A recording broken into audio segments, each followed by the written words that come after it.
പിണറായി വന്നാലും മോദി വന്നാലും എല്ലാവരും കൂടെ എണ്ണിട്ട് നിൽക്കുന്നത്. ഇപ്പൊ ആ മോദി അവിടെ എന്താണ് ആ വിഴിഞ്ഞത്ത് വരുന്നില്ലേ, ആ റോഡിൽ കൂടെ ആൾക്കാർക്ക് നടക്കാൻ വയ്യാത്ത തരത്തിലായിരുന്നു.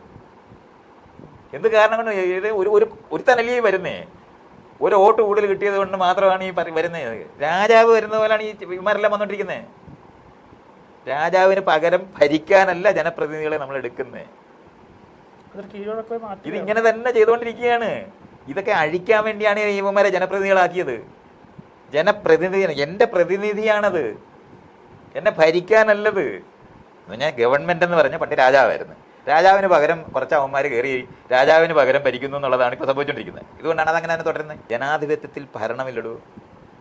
നമ്മുടെ ജനപ്രതിനിധികളെ നമ്മൾ തിരഞ്ഞെടുക്കുന്നത് ക്രമീകരണത്തിനാണ്, സേവനത്തിനാണ്, അല്ലാതെ 25 രാജാക്കന്മാരെ ഉണ്ടാക്കാനല്ല. ഇവിടെ ഇപ്പോൾ 25 രാജാക്കന്മാരാണ് കേരളം ഭരിച്ചുകൊണ്ടിരിക്കുന്നത്. മന്ത്രിമാർ രാജാക്കന്മാരെ പോലെ പെരുമാറിക്കൊണ്ടിരിക്കുന്നത്. നമ്മൾ പറഞ്ഞു വിട്ടവരല്ലേ, നമ്മൾ വോട്ട് കൊടുത്തവരല്ലേ. അവരെന്തിനാണ് നമ്മളെ ഭരിക്കേണ്ട ആവശ്യം? നമ്മളിപ്പോഴും ഓച്ചാനിച്ചാ നിൽക്കുന്നത്.